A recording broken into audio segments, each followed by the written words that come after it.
জাগ্গু দাদা বলতেই সবাই বুঝে যায় কার কথা বলা হচ্ছে। অভিনেতা জ্যাকি শ্রফ ভক্তের ভালোবাসায় পরোপকারী জাগ্গু দাদা হিসেবে পরিচিতি পেয়েছেন। তবে জাগ্গু দাদা হয়ে ওঠার নেপথ্যে রয়েছে এক ভিন্ন কাহিনী, যা হয়তো অনেকেরই অজানা। একটা সময় বেশ লাজুক ও অন্তর্মুখী ছিলেন জ্যাকি। সিনেমা প্রেমীদের কাছে উজ্জ্বল নক্ষত্র হিসেবে প্রতিষ্ঠিত হতে তাকে পাড়ি দিতে হয়েছে দীর্ঘ সংগ্রামের পথ।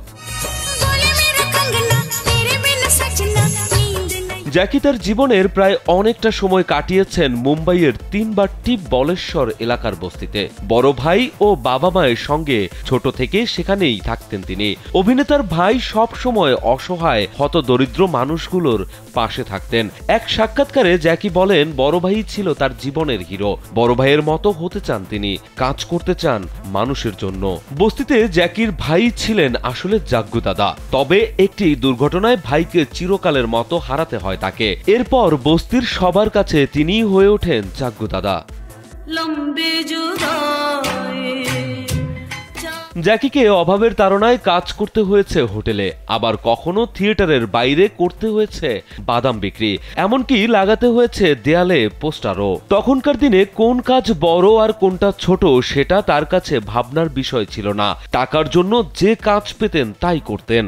তবে অভাবের তাড়নায় দিশেহারা জ্যাকি হঠাৎ করেই এমন এক ব্যক্তির দেখা পান যিনি তার জীবনের মোড় ঘুরিয়ে দিয়েছিলেন। অজানা সেই ব্যক্তি মডেলিং এর প্রস্তাব দেন জ্যাকিকে। সুযোগটি লুফে নিতে ভুল করেননি জাগ্গু দাদা। সেখান থেকেই শুরু হয় ভাগ্যের পরিবর্তন। অল্প সময়ের মধ্যেই তিনি হয়ে ওঠেন ভারতীয় ইন্ডাস্ট্রির অন্যতম সুপারস্টার।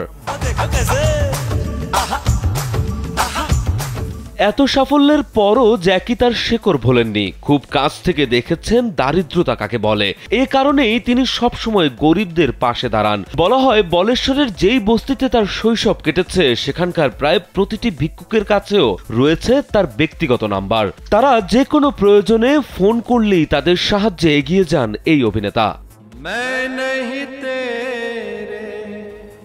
জ্যাকি শ্রফ তার উদারতার প্রমাণ দিয়েছেন নানাভাবে। মুম্বাইয়ের নানাবতী হাসপাতালে তার নামে গরিবদের জন্য একটি আলাদা অ্যাকাউন্ট চালাচ্ছেন তিনি। সেখান থেকে ১০০টিরও বেশি দরিদ্র পরিবারকে আর্থিক সহায়তা দেয় বলিপাড়ার এই নায়ক। জ্যাকি শ্রফের প্রথম সিনেমা হিরো সুপারহিট হয়েছিল।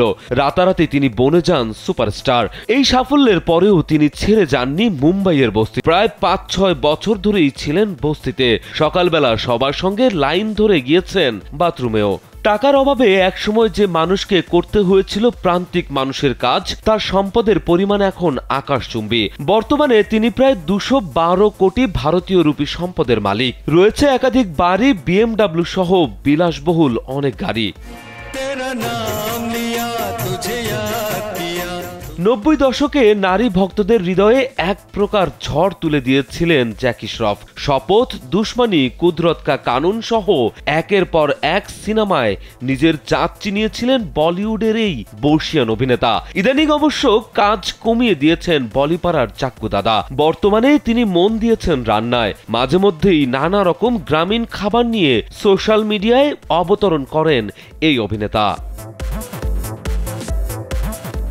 রাজু আহমেদ, কালবেলা।